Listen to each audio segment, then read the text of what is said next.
রোজ সকালে তোমার কাছে করি প্রার্থনা, ও গো দয়াময়। রোজ সকালে তোমার কাছে করি প্রার্থনা, ও গো দয়াময়। তোমার প্রতি ভালোবাসা যেন আরো তীব্র হয়।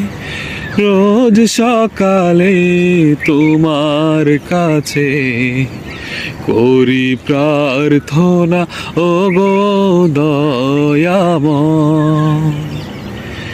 রোজ সকালে তোমার কাছে করি প্রার্থনা, ও গো দয়াময়।